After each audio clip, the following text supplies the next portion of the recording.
Good morning. तर आज आपला 19वा दिवस आहे. आपल्यातले बरेच जण दिवस दिवस यूट्यूबवर घालवत आहेत. कशासाठी?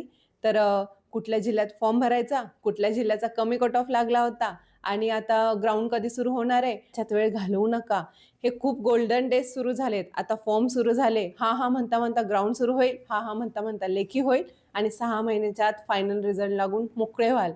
पण तुम्ही जर एक एक दिवस अशामध्ये घालवायला लागले ना, तर मग तुम्ही दुसऱ्याला पुढे जायला चान्स देताय. आणि दुसरी गोष्ट काय, की हे जे व्हिडिओ बनवतात ना, की बाबा इथे फॉर्म भरा, तिथे फॉर्म भरा, असं तसं, त्याच्यावर जास्त लक्ष देऊ नका. एक फोकसने अभ्यास करा. हे खूप महत्त्वाचे दिवस आहेत आणि स्कोर वाढवायचा प्रयत्न करा. आणि हे बघा, तुमच्यातल्या बऱ्याच जणांना 80-85 मार्क ऑलरेडी येतायत. तुम्हाला काय कष्ट करायचे फक्त 5 मार्क वाढवून सेफ व्हायचं आहे. त्याच्यामुळं जास्त टेन्शन घेऊ नका. होणाऱ्या गोष्टी होतात आणि असली सिक्का खणकताय, बरोबर? चला मग आजच्या व्हिडिओला सुरुवात करूया. आपला पहिला प्रश्न आहे, 2025चा नोबेल अर्थशास्त्र पुरस्कार कोणत्या क्षेत्रात देण्यात आला आहे? तर तो नवोन्मेष आधारित आर्थिक वाढ या क्षेत्रात देण्यात आला आहे. अर्थशास्त्रातील नोबेल पुरस्कार हा 1969 मध्ये सुरू झाला. पण बाकीचे जे पुरस्कार आहेत ते 1901 पासून सुरू झाले. 1968 मध्ये स्वीडिश सेंट्रल बँकने त्यांच्या 300व्या वर्धापन दिनानिमित्त हा अर्थशास्त्रातील नोबेल पुरस्कार सुरू केला. आता अर्थशास्त्रातील नोबेल पुरस्कार कोणाकोणाला देण्यात आला? तर जोएल मोकियार, फिलिप अगियन आणि पीटर होविट ह्या तिघांना देण्यात आला. आता हे नावं लक्षात ठेवणं अवघड आहे. मग तुम्ही कसं लक्षात ठेवाल? तर जो, पीटर आणि फिलिप. जो, पीटर, फिलिप यांनी इनोव्हेशनने आर्थिक व्यवस्थेला गती दिली. हे असं तुम्ही लक्षात ठेवू शकता. जो, पीटर, फिलिप हे तुम्ही 2-3 वेळा जरी बोललं तरी तुम्हाला लक्षात येईल. आता ह्यांचा शोध काय आहे? हे बघा, शेकडो वर्षांपासून आर्थिक वृद्धी होत आहे, पण ती टिकून ठेवणं खूप कठीण आहे. पण तरी सुद्धा ती टिकून आहे. मग ती टिकून का आहे हे या तिघांनी सांगितलं आहे. तर नवीन संशोधन, पुन्हा जे आपले टेक्नॉलॉजिकल प्रोग्रेस आहे म्हणजे तंत्रज्ञानातील प्रगती, ह्याच्यामुळे हे आर्थिक वाढीचे हे प्रमुख कारण आहे. म्हणजे थोडक्यात त्यांनी कन्सेप्ट काय मांडला? तर नवीन शोध अधिक तंत्रज्ञान अधिक योग्य संस्थात्मक वातावरण बरोबर काय? सतत वाढ. म्हणजे कठीण असताना सुद्धा वाढ का होतीये हे त्यांनी व्यवस्थित त्यांनी थिअरी मांडली. आता नवोन्मेष म्हणजे काय? इनोव्हेशन ड्रिव्हन ग्रोथ हा नवोन्मेषचा अर्थ आहे. समजलं? फार काही जास्त डीप जायची गरज नाही. अर्थशास्त्राबद्दल हा कधी सुरू झाला, कशामुळे सुरू झाला आणि ह्याच्या अगोदरचे पुरस्कार कधी सुरू झाले हे लक्षात ठेवा. आता आपल्या अगोदरच्या लेक्चरमध्ये आपण नोबेल पीस प्राइज शिकलो होतो, बरोबर? तर हा आता तुम्ही मला कमेंट बॉक्समध्ये सांगायचं आहे की नोबेल पीस प्राइज कोणाला मिळाला. ठीक आहे? आता आपण पुढचा प्रश्न बघूया. आपला पुढचा प्रश्न आहे, वर्ष 2030 मधील कॉमनवेल्थ गेम्सचे आयोजन कोण करणार आहे? कोण करणार आहे? तर भारत करणार आहे. कॉमनवेल्थ गेम्स म्हणजेच काय? की राष्ट्रकुल स्पर्धा. आपल्या इथे भारतात ह्याच्या अगोदर कधी झाली होती? तर 2010 साली कॉमनवेल्थ गेम्स आपल्या भारतात झाल्या होत्या. 2030 मध्ये भारतात ह्या स्पर्धा कुठे होणार आहे? अहमदाबाद, गुजरात येथे ह्या स्पर्धा होणार आहेत. आणि 2030 ला कॉमनवेल्थ गेम्सची शताब्दी आहे. शताब्दी म्हणजेच काय? की त्याला 100 वर्ष पूर्ण होत आहेत. आता कॉमनवेल्थ गेम्सची हिस्ट्री काय आहे? की ब्रिटिशांनी ज्या ज्या देशांवर राज्य केलं त्या देशांमध्ये ही स्पर्धा खेळवली जाते. म्हणजेच काय? की ब्रिटिश साम्राज्याशी ऐतिहासिक दृष्ट्या जोडलेल्या देशांमध्ये ही स्पर्धा खेळली जाते. आता तुम्हाला असा प्रश्न विचारू शकतात की पहिली कॉमनवेल्थ गेम कोणत्या साली झाली? तर ती 1930 मध्ये हॅमिल्टन, कॅनडा येथे झाली. 2022 मध्ये कॉमनवेल्थ गेम्स ह्या बर्मिंगहम UK इथे झाली. 2030 मध्ये भारतात होणार आहे हे लक्षात ठेवा आणि पहिली कधी झाली होती ते सुद्धा लक्षात ठेवा. आणि जर तुम्हाला असा प्रश्न विचारला की भारतात ही 2030 साली होते, पण त्याच्या अगोदर भारतात कधी झाली होती? तर ती झाली होती 2010 साली. ठीक आहे? आता आपण पुढचा प्रश्न बघूया. आपला पुढचा प्रश्न आहे, एक्सरसाइज मालाबारची सुरुवात कोणत्या वर्षी झाली? एक्सरसाइज म्हणजेच काय? युद्धाभ्यास. ह्याची सुरुवात कधी झाली? तर 1992 साली झाली. आता भारताकडून ह्यामध्ये INS सह्याद्री ही शिप पार्टिसिपेट करणार आहे. आता तुम्हाला असाही प्रश्न विचारू शकतात की एक्सरसाइज मालाबार हा कुठे होणार आहे? तर तो गुआम जे उत्तर प्रशांत महासागरात स्थित आहे इथे होणार आहे. हा काय आहे? तर अमेरिकेचा स्ट्रॅटेजिक नौसैनिक अड्डा आहे. येथेच मालाबारचा नौदलाचा युद्धाभ्यास होणार आहे. म्हणजेच काय? की हे काय आहे? नौदलाचा एक्सरसाइज आहे, नौदलाचा युद्ध अभ्यास आहे. आता ह्याची सुरुवात 1992 साली झाली. कोणामध्ये झाली? तर भारत आणि अमेरिका यांच्या नौदलामध्ये हा युद्धाभ्यास सुरू झाला. परंतु आता 2025 साली ह्यामध्ये भारत, अमेरिका, जपान आणि ऑस्ट्रेलिया ह्यांनाच काय म्हणतात? Quad countries. ह्या क्वाड कंट्रीजच्या नौदलामध्ये हा युद्धाभ्यास होतो.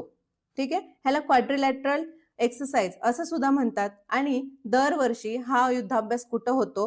तर भारतीय महासागर किंवा प्रशांत महासागर येथे आलटून पालटून, म्हणजे एका वर्षी भारतीय महासागरात तर दुसऱ्या वर्षी प्रशांत महासागरात, असा आलटून पालटून हा युद्धाभ्यास होत असतो.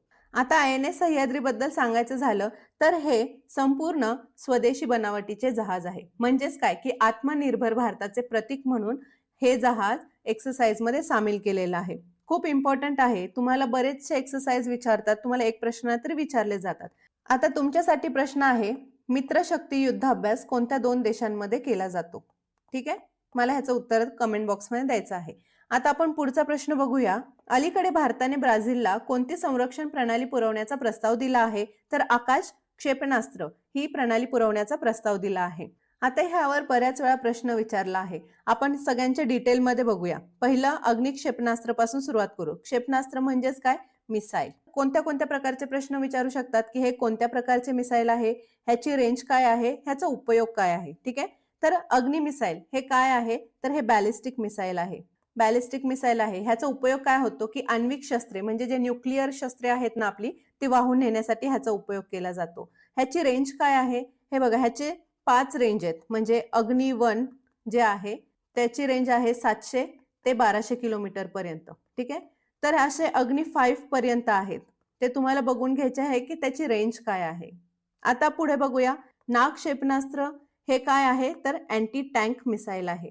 ह्याची रेंज किती आहे? 4 ते 7 किलोमीटर. आणि ह्याचा वापर कशासाठी केला जातो? तर जे आपले रणगाडे असतात, म्हणजे जे शत्रूचे रणगाडे असतात, त्या रणगाड्यांवर हल्ला करण्यासाठी नाग क्षेपणास्त्र ह्याचा उपयोग केला जातो. तिसरं आहे आपलं आकाश मिसाईल. ह्याचा टाईप कोणता आहे? तर सरफेस टू एअर मिसाईल आहे. म्हणजेच काय की जमिनीवरून वरती आकाशात मारा करणारे मिसाईल आहे. ह्याची रेंज किती आहे? तर 25 किलोमीटर ह्याची रेंज आहे. आणि ह्याचा उपयोग कशासाठी होतो? तर शत्रूच्या विमानांवर किंवा हेलिकॉप्टरवर हल्ला करण्यासाठी आकाश मिसाईल हे वापरलं जातं. चौथं आहे आपलं पृथ्वी मिसाईल. ह्याचा टाईप कोणता आहे? Surface to surface missile. म्हणजेच काय की जमिनीवरून जमिनीवरच मारा करणारे हे मिसाईल आहे. ह्याची रेंज किती आहे? 150 ते 350 किलोमीटर. पृथ्वी हे इम्पॉर्टंट आहे. हे काय आहे? तर पहिलं भारतीय बनावटीचं क्षेपणास्त्र म्हणजेच मिसाईल आहे. म्हणून हे इम्पॉर्टंट आहे, पृथ्वी क्षेपणास्त्र. आता तुमच्यासाठी प्रश्न काय आहे? जे आपले भारताचे मिसाईल मॅन आहेत डॉक्टर APJ अब्दुल कलाम ह्यांची पुस्तके तुम्हाला सांगायची आहेत. त्यांनी बरीच पुस्तके लिहिली आहेत आणि त्याच्यावर प्रश्न सुद्धा आलेले आहेत. त्यामुळे तुम्हाला त्यांच्या पुस्तकांची नावं सांगायची आहे. ठीक आहे, आता आपण पुढचा प्रश्न बघूया. आपला पुढचा प्रश्न आहे, महाराष्ट्रात नैऋत्य मोसमी वाऱ्यांमुळे कोणत्या प्रकारचा पाऊस पडतो? तर कोणत्या प्रकारचा? प्रतिरोध प्रकारचा पाऊस पडतो. आता मी तुम्हाला एक्सप्लेन करते. तुम्ही शाळेत पण शिकला असाल, बरोबर? हा आपला महाराष्ट्र आहे. हा आपला महाराष्ट्र आहे. हे काय आहे? ही सगळी जी ब्लू ब्लू दिसतीये ही काय आहे? कोकण किनारपट्टी आहे. आणि आपल्या महाराष्ट्राच्या पश्चिमेला काय आहे? तर सह्याद्री पर्वतरांग आहे, बरोबर? आणि ती खूप मोठी आहे सह्याद्री पर्वतरांग. पावसाचे जे मोसमी वारे असतात ते कसे वाहतात? नैऋत्येकडून ईशान्येकडे, म्हणजे या साईडला, ह्या साईडला वाहतात. तर हे जे वारे वाहतात ते काय होतं की जे सह्याद्रीचा पर्वत आहे तिथे अडवले जातात. जे थंड वारे आहेत ते वर जातात आणि जे आपले ढग असतात तिथे थंड वारे लागले की मग पाऊस पडतो. हा पाऊस इतका धोधो पडतो तो फक्त इकडच्या साईडला पडतो, म्हणजे सह्याद्रीच्या या साईडला. आणि मग काय होतं? हे जे वारे आहेत ते काय होतात? पुढे मग कोरडेच पुढे वाहून जातात. मग हे जे विदर्भ मराठवाडा आहे, जो सह्याद्री पर्वताच्या पलीकडचा प्रदेश, तर इथे ते कोरडे वारे जातात आणि त्यामुळे तिथे पाऊसच पडत नाही. कारण सगळा पाऊस अलीकडेच पडून जातो, घाटमाथा रिजन जो म्हणतो तो. त्याच्यामुळे जे आपला विदर्भ मराठवाडा आहे हा काय असतो? नेहमी सुका असतो किंवा तिथे जास्त पाऊस पडत नाही. त्या पावसाला हे जे नैऋत्य मोसमी वारे आहेत ह्याच्यापासून जो पाऊस पडतो त्याला म्हणतात प्रतिरोध प्रकारचा पाऊस. तुम्हाला असाही प्रश्न विचारू शकतात की सर्वाधिक पाऊस कुठे पडतो महाराष्ट्रात? तर तो अंबोली, येथे पडतो. आंबोली कुठे आहे? तर हे सिंधुदुर्ग या जिल्ह्यात आहे. ठीक आहे. आता पाऊस कोणत्या प्रक्रियेमुळे पडतो असाही प्रश्न विचारू शकतात. तर बरेच जण लिहितील की बाष्पीभवनामुळे पाऊस पडतो, पण नाही, पाऊस हा संघनन प्रक्रियेमुळे पडतो. संघनन प्रक्रिया म्हणजेच काय की कंडेन्सेशन. जेव्हा ढगांना थंड वारे लागतात तेव्हा पाऊस पडतो. आणि बाष्पीभवन म्हणजे काय की जे आपले पाणी असतात ते पाण्याचं बाष्पीभवन होऊन ते काय होतं, ती वाफ वर जाते आणि त्या वाफेचे ढग बनतात, ते बाष्पीभवन. आणि संगणन म्हणजे जेव्हा थंड वारे लागून पाऊस पडतो ते संगणन. समजलं? आता आपलं सुरू होत आहे मराठी शब्दयोगी अव्यय. शब्दयोगी अव्यय हे खूप सोपं टॉपिक आहे मराठीतलं. आणि एक लक्षात घ्या, जर शब्दयोगी अव्यय नसेल ना तर वाक्य अपूर्ण राहतं, वाक्य अधुरं राहतं. पण क्रियाविशेषण जेव्हा असतं तेव्हा क्रियाविशेषण नसलं तरी पण वाक्य पूर्ण होतं. ठीक आहे, हे गोष्ट लक्षात घ्या. आणि क्रियाविशेषण अव्यय आणि शब्दयोगी अव्यय ह्याच्यामधला फरक खूप सोपा आहे. उदाहरणार्थ, मी झाडावरून पडले आणि मी वरून पडले, याच्यामध्ये जर शब्दयोगी अव्यय हे जे वरून आहे हे जर नसतं तर हे वाक्य पूर्ण झालं असतं का? मी झाडा पडले, काय अर्थ आहे का त्याला? नाही. पण हे जे मी वरून पडले, जर वरून नसतं मी पडले असतं तरी पण वाक्य पूर्ण झालंच असतं, बरोबर? तर हा फरक आहे. शब्दयोगी अव्यय जर नसेल तर वाक्य अपूर्ण राहतं, त्या वाक्याला अर्थ राहत नाही. समजलं? हा खूप सोपा टॉपिक आहे, ह्याच्यामध्ये फार काय एक्सप्लेन वगैरे करायची गरज नाहीये. आता मी एक तुम्हाला व्याख्या सांगते. शब्दयोगी अव्यय म्हणजे काय? जे नाम, सर्वनाम, कर्म आणि क्रियापद ह्यांच्यामध्ये जे सांगड घालायची, ह्यांच्यामधल्या शब्दांमध्ये जे सांगड घालायचे जे काम करतं ते शब्दयोगी अव्यय हे काम करतं. ठीक आहे, हे तर सगळ्यांना माहितीच आहे. मग आपण अगोदर प्रश्नांपासून सुरुवात करूया. आपला पहिला प्रश्न आहे, माझ्या घरासमोर एक बाग आहे. वाक्यातील शब्दयोगी अव्यय कोणते आहे? कोणते आहे? तर समोर हे आहे. जर वाक्यात समोरच नसेल तर त्या वाक्याला अर्थ होईल का? माझ्या घरा एक बाग आहे, ह्याला काय अर्थ आहे का? नाही. समोर हा शब्द काय आहे? तर घर. ह्याचं काय झालं? घरा. या नामाला जोडून आला आहे आणि घर आणि बाग ह्यांच्यामध्ये काय करतोय तो? ह्याच्या स्थळांचा संबंध दाखवतोय समोर. ठीक आहे, म्हणून शब्दयोगी अव्यय काय झालं? समोर. आपला पुढचा प्रश्न आहे, त्याच्याशिवाय मला करमत नाही या वाक्यातील अधोरेखित शब्दाची जात ओळखा. शिवाय हे काय आहे? तर शब्दयोगी अव्यय आहे. शिवाय हा शब्द काय आहे? तो. तोचं काय झालं? त्याच्या. हे जे तो सर्वनाम आहे तर त्याचं त्याच्या झालं आणि त्याच्या ह्याला जोडून तो आला आहे. त्याचा संबंध करमत नाही ह्या क्रियापदाशी दर्शवतो, म्हणून शिवाय हे काय आहे? तर शब्दयोगी अव्यय आहे. हे काय आहे? व्यतिरेकवाचक आहे. शब्दयोगी अव्ययमध्ये जो व्यतिरेकवाचक हा जो प्रकार आहे त्याच्यामधला हा शब्दयोगी अव्यय आहे. व्यतिरेकवाचक म्हणजे काय की जिथे उणीव भासते. म्हणजे काय की तुझ्या विना करमत नाही, तुझ्याशिवाय, तू वगैरे, गैर वगैरे, हे जे आहे जिथं उणीव भासते ते व्यतिरेकवाचक शब्दयोगी अव्यय असतं. ठीक आहे, आता पुढचा प्रश्न बघूया. तो देशासाठी लढला. अधोरेखित अव्ययाचा प्रकार सांगा. साठी म्हणजे काय? साठी हे काय आहे? उद्देश आहे. उद्देश, हेतू, म्हणून आपलं उत्तर काय आलं? हेतुवाचक.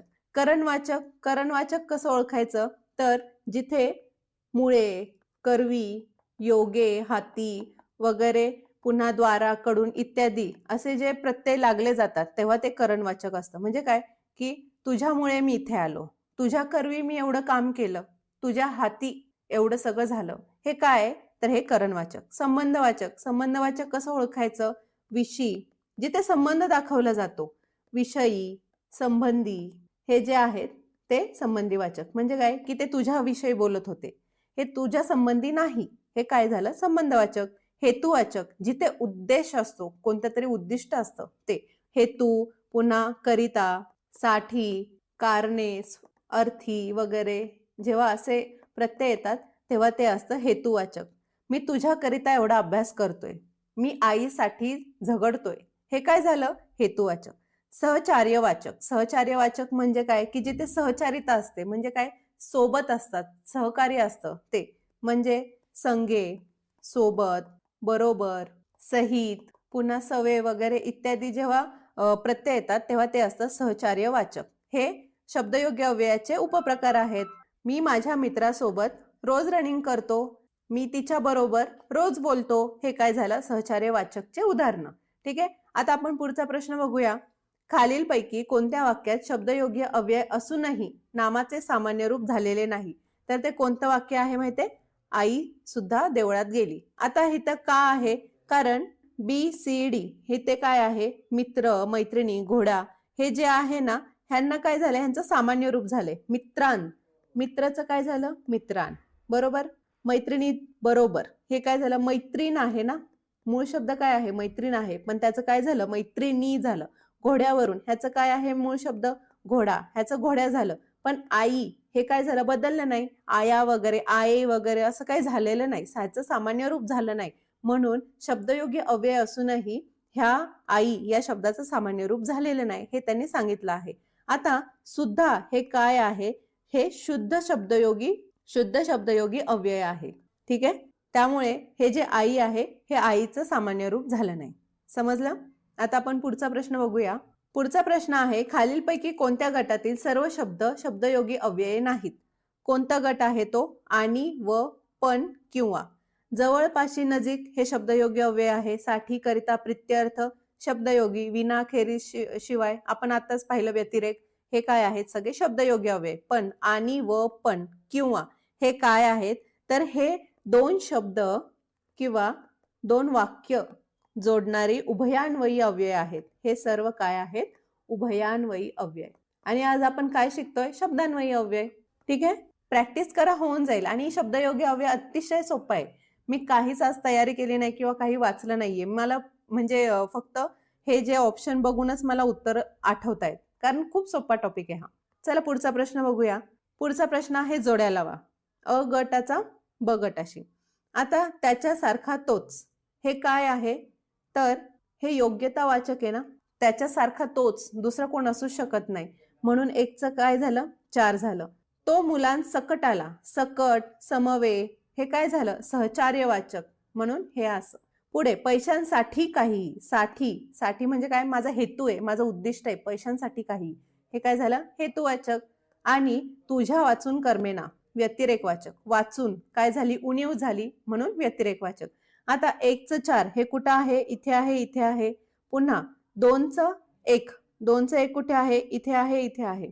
3चं 2 कुठे आहे, इथे आहे, इथे नाही. म्हणजे आपलं ऑप्शन ए. कारण 4चं तर ऑटोमॅटिकली 3 येणारच आहे, म्हणून आपलं आलं उत्तर ऑप्शन ए. ठीक आहे. आता आपण पुढचं बघूया. आपलं पुढचं आहे, काळ आणि काम. ह्याच्यावर 100% परीक्षेत प्रश्न येतो म्हणजे येतोच. त्याशिवाय परीक्षाच अधुरी आहे. ह्याच्यावर जवळपास 5 ते 6 मार्काला प्रश्न विचारतात. काळ आणि काम हे एकुलते एक नाही. ह्याच्यासोबतच काय येतं, नळ आणि टाकी. हे सुद्धा काय आहे, सेमच आहे.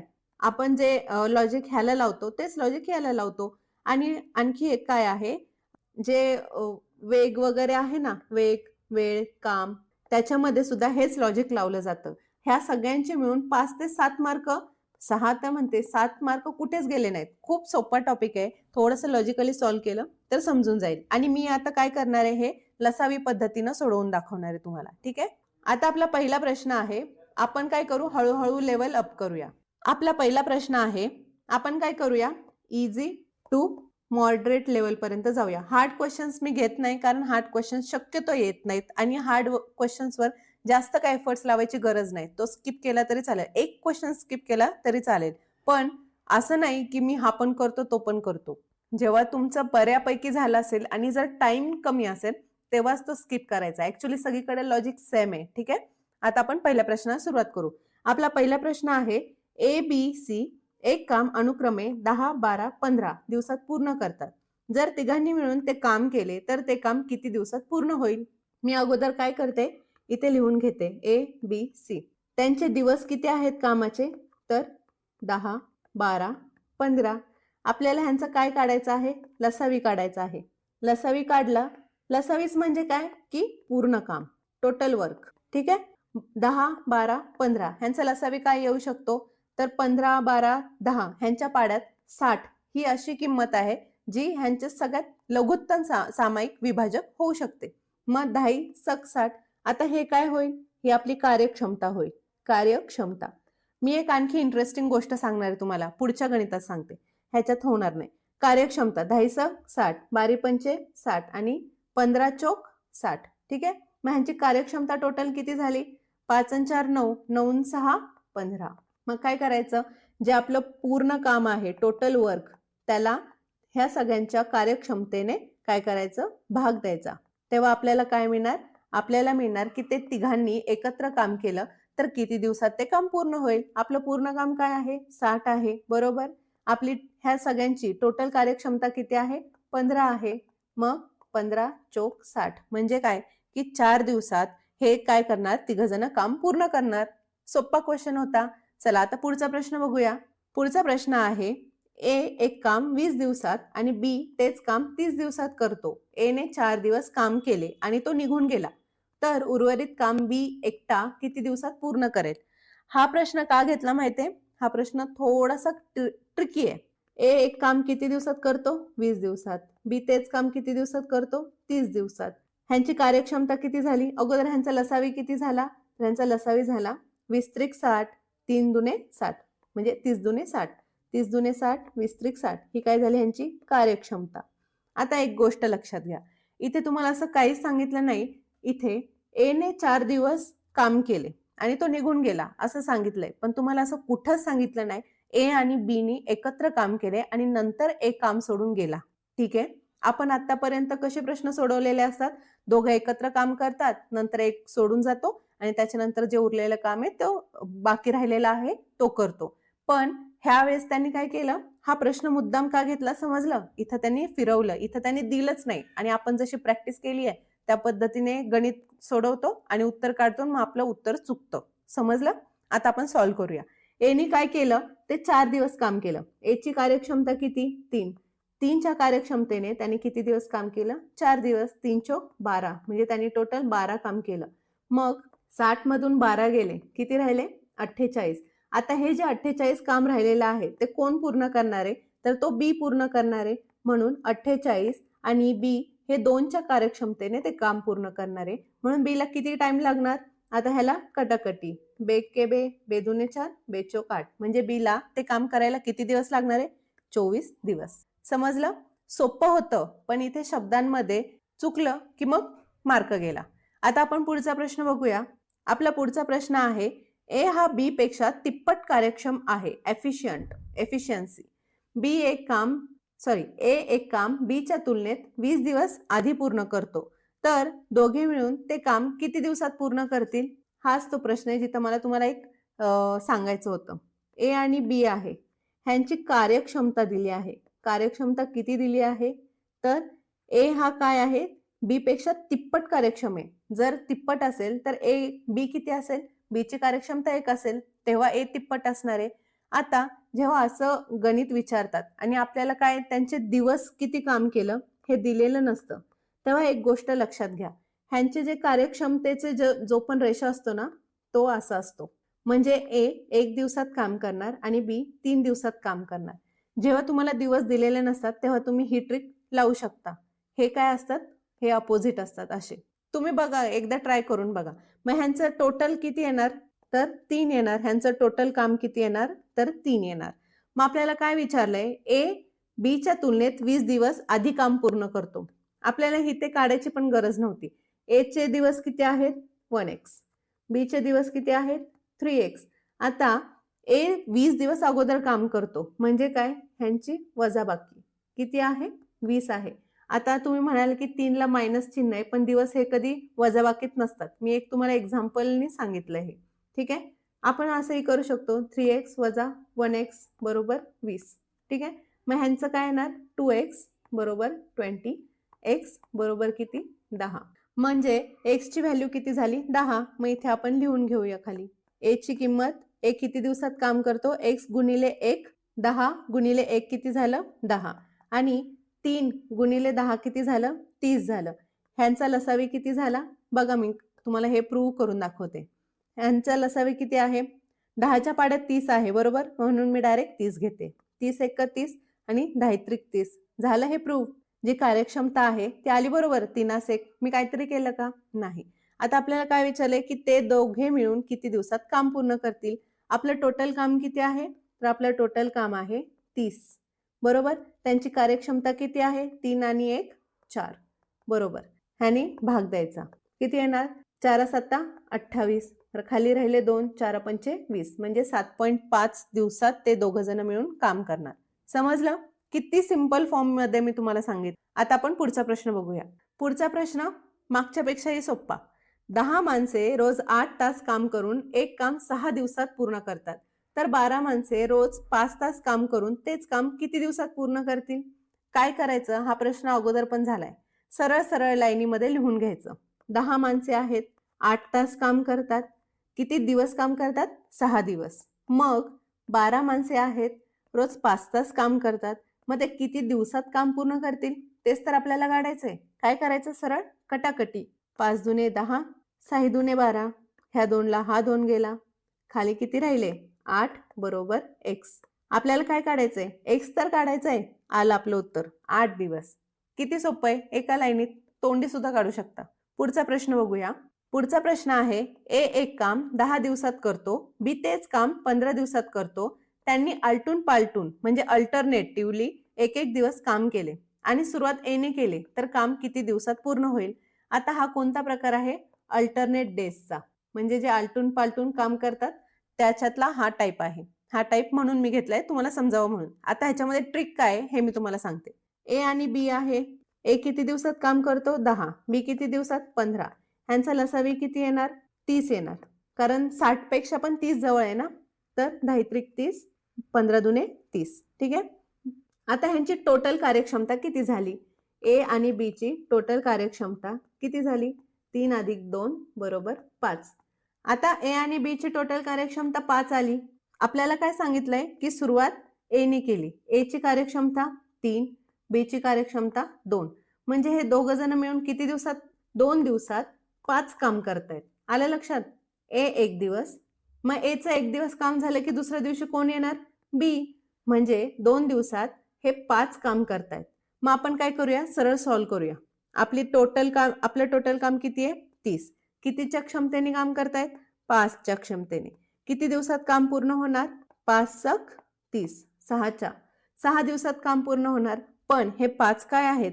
2 दिवसाचे 5 आहेत. म्हणून ह्याला काय करणार? गुणिले 2 बरोबर किती येणार? 12. आलं उत्तर? आपलं डायरेक्ट 12 हे उत्तर आलं. आता हे कसं मी तुम्हाला सांगते. जेव्हा पण अशा अल्टरनेट डेजचे प्रश्न येतात ना, जे पण ह्यांचं जे टोटल असतं त्यांनी काय करायचं? भागायचं. जे पण उत्तर येईल त्याला गुणिले 2 करायचं. जे उत्तर येईल ते आपलं फायनल उत्तर असणार. समजलं? ए एक दिवस काम करतो, बी एक दिवस काम करतो. ह्या दोघांचे मिळून 2 दिवस 5 एवढं काम करतात. तर हे टोटल 6 दिवसातच काम संपवतात. पण एक एक दिवस काम केल्यामुळं 2 दिवसाचं एक काम 5 आहे. म्हणून गुणिले 2 केलं. आपलं उत्तर आलं 12. समजलं? आता आपण पुढचा प्रश्न बघूया. आता जो पुढचा प्रश्न आहे हा तुम्हाला सॉल्व्ह करायचा आहे स्वतःहून आणि ह्याचं उत्तर तुम्ही मला कमेंट बॉक्समध्ये द्यायचं आहे. प्रश्न काय आहे आपला? एक काम पूर्ण करण्यासाठी समीरला अनुक्रमे 6 दिवस आणि तन्वीरला 8 दिवस लागतात. समीर आणि तन्वीर हे काम करण्यासाठी 2400 रुपये लागले ह्यांना काम करायला.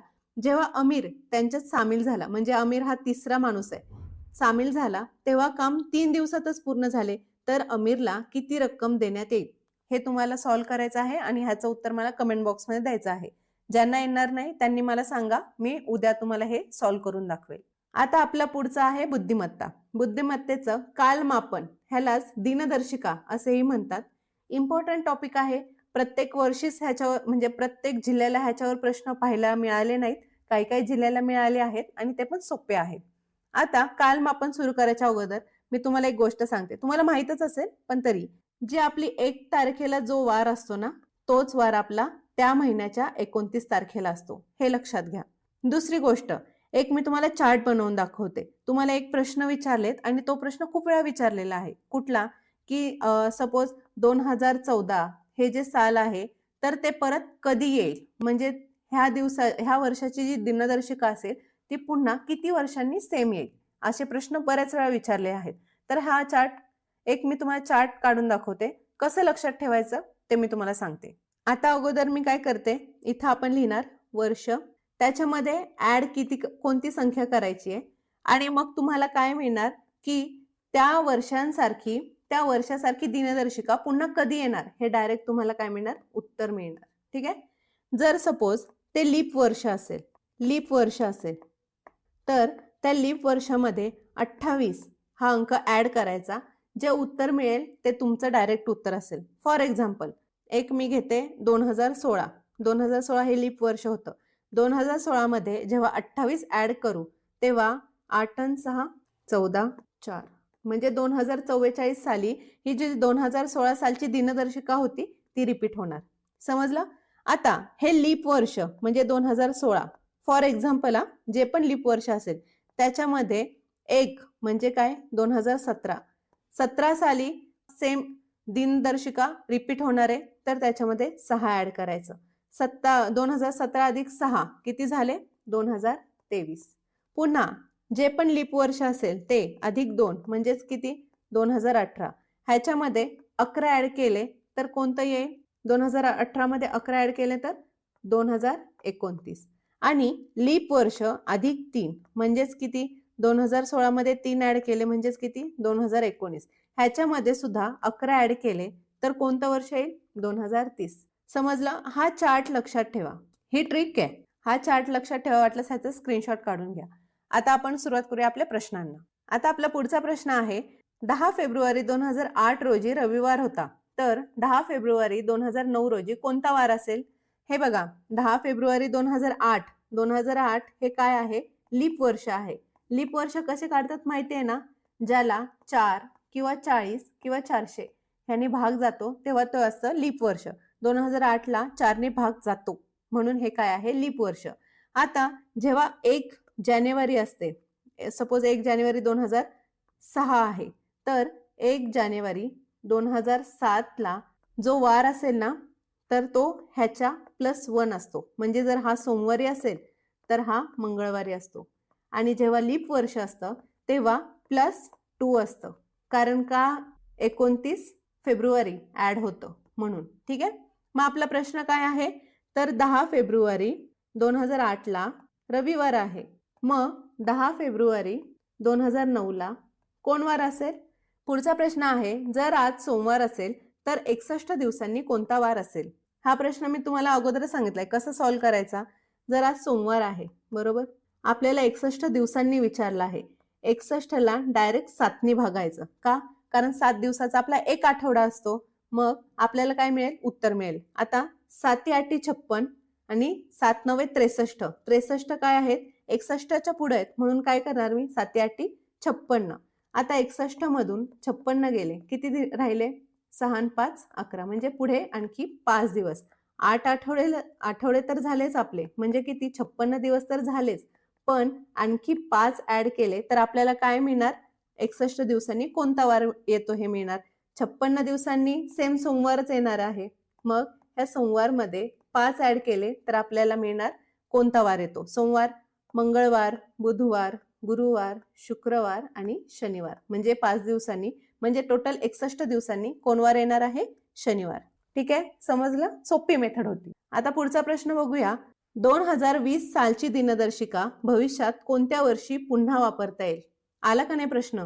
हा पण PYQच आहे आणि जो मी मागे चार्ट दाखवला तो सुद्धा मी एक ट्रिक शोधली होती मी अभ्यास करताना ती मी तुम्हाला सांगितली. आता आपण कसं सॉल्व्ह करायचं जे लीप वर्ष आहे ते आणि त्याच्यामध्ये किती ऍड करायचे तर 28 ऍड करायचे. म्हणजे काय येणार डायरेक्ट आपलं उत्तर येणार. उत्तर काय येईल 8 8 2 आणि 2 4 हे 2048 म्हणजे आपलं उत्तर आलं 2048. ठीक आहे. आता इथे 2020 ला 4 ने भाग जातोय ते बघूनच कळतंय. पण जर 2020 ला भाग गेला नसता तर आपण काय केलं असतं मग ते लीप वर्षाच्या किती वर्ष पुढे आहे ते बघून ऍड केलं असतं. जर 2019 असतं तर कसं ऍड केलं असतं सांगा बघू. आत्ताच आपण जे मी तुम्हाला चार्ट बनवून दाखवलं त्याच्यामध्येच आहे जे 2016 आहे म्हणजे 2016च्या पुढे किती वर्ष आहे हे 3 वर्ष आहे. मग 2019 मध्ये किती ऍड करायचे आहेत तर 11 ऍड करायचे आहेत. बरोबर किती येईल 2030. समजलं? ह्या पद्धतीने सॉल्व्ह करायचं आहे. आता 2020 हे लीप वर्ष आहे. ह्याच्या पुढे मी आता एक्झाम्पल आपण सगळे पुढचे 2024च्या लीप वर्षापर्यंत काढूया. जर 2019 असतं 2021 असतं तर ह्याच्यामध्ये काय किती ऍड केले असते 6 ऍड केले असते जसं मी वरती चार्ट दिला त्या पद्धतीने. मग 2021 मध्ये 6 ऍड केले किती झाले 2027. म्हणजेच 2021 ची जी दिनदर्शिका आहे ती भविष्यात 2027 साली पुन्हा वापरता येईल. आता पुढे 2022 घेतला असतं. 2022 बघून एखाद्याला वाटेल की 4 ने भाग जातो. जात नाही. तुम्हाला दाखवते 2022 भागिले 4 4 पंचे 20, पुन्हा 4 शून्य शून्य 4 पंचे 20, 2 राहतात, पॉइंट येतो, पॉइंट आला म्हणजे ह्याला भाग जात नाही. मग आता 2022 मध्ये हे किती आहे, हे 2020 लीप इयरच्या +1, हे किती आहे लीप इयरच्या +2. इथे आपण किती ऍड करणार, 11 ऍड करणार. मग किती येईल, 2022 अधिक 11 2033. म्हणजे 2022 चा कॅलेंडर 2023 ला काय होणार, पुन्हा वापरता येणार, रिपीट होणार. आता लीप इयर अधिक 3 किती येईल, अधिक 3 बरोबर 2023. आता हे 3 आहे म्हणून काय करणार आपण, पुन्हा 11 ऍड करणार. किती येणार, 3 आणि 1 4, 2 आणि 1 3, 2034 साली हे रिपीट होणार. आता हे कसं आलं समजलं ना, हे बघा इथे जो मी चार्ट बनवून दिला आहे त्याच्यासाठी आहे, जे मी आता गणित सोडवलं ते, ह्याचा स्क्रीनशॉट काढून घ्या व्यवस्थित. ठीक आहे. आता आपण पुढचा प्रश्न बघूया. आपला पुढचा प्रश्न आहे, राणीचा वाढदिवस 10 मार्च नंतर पण 14 मार्च पूर्वी आहे. तिच्या मैत्रिणीला आठवतं की राणीचा वाढदिवस हा 12 मार्च नंतर आहे पण 16 मार्च पूर्वी आहे. तर राणीचा वाढदिवस कोणत्या तारखेला आहे, हा सुद्धा प्रश्न विचारलेला आहे. हे बघा राणीचा वाढदिवस काय आहे, 10 मार्च नंतर आहे, पण काय आहे 14 मार्च पूर्वी आहे. म्हणजे शक्यता काय आहेत, तर शक्यता आहे की 11, 12, 13. ठीक आहे, ही पहिली शक्यता.